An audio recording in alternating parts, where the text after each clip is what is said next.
नमस्कार. श्री ब्रह्मचैतन्य महाराज गोंदवलेकर प्रवचन. आज 3 मे. निश्चयपूर्वक नामस्मरण आणि चित्तशुद्धी. मला अजून अमुक करायचे आहे ही कल्पना सोडून द्यावी.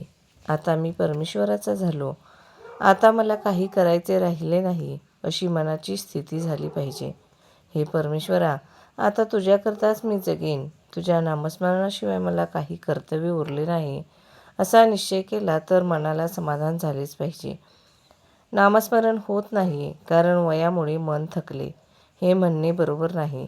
शरीर थकेल कारण लहानपणी वाढणे आणि वृद्धपणी थकत जाणे हा शरीराचा निसर्गक्रमच आहे. परंतु मन थकले हे मात्र संयुक्तिक नाही. मन हा परमेश्वराचा अंश आहे असे आपल्या दिव्य विभूती सांगताना भगवंतांनी सांगितले आहे. मनाची अत्यंत क्षीणतेची अवस्था म्हणजे मृत्यूसमयीची. परंतु त्या समयीही माझे स्मरण ठेवावे असे भगवंतांनी सांगितले असताना त्यापूर्वी केव्हाही मन थकले आणि स्मरण करू शकत नाही असे होणे शक्य नाही.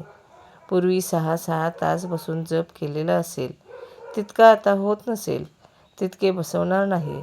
मध्ये मध्ये झोप लागत असेल हे मान्य आहे, पण स्मरण राहू शकत नाही असे नाही होणार.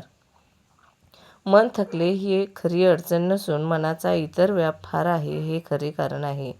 तेव्हा सर्व व्यापातून आणि काळजीतून लक्ष काढून ते भगवंताकडे लावणे जरूर आहे. पैसा अडका, प्रपंचातल्या सर्व गोष्टी यांचा मनाने त्याग करावा.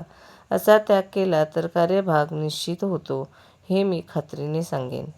पैशाची वासना आणि लौकिकाची लालसा माणसाला भगवंतापासून दूर नेतात.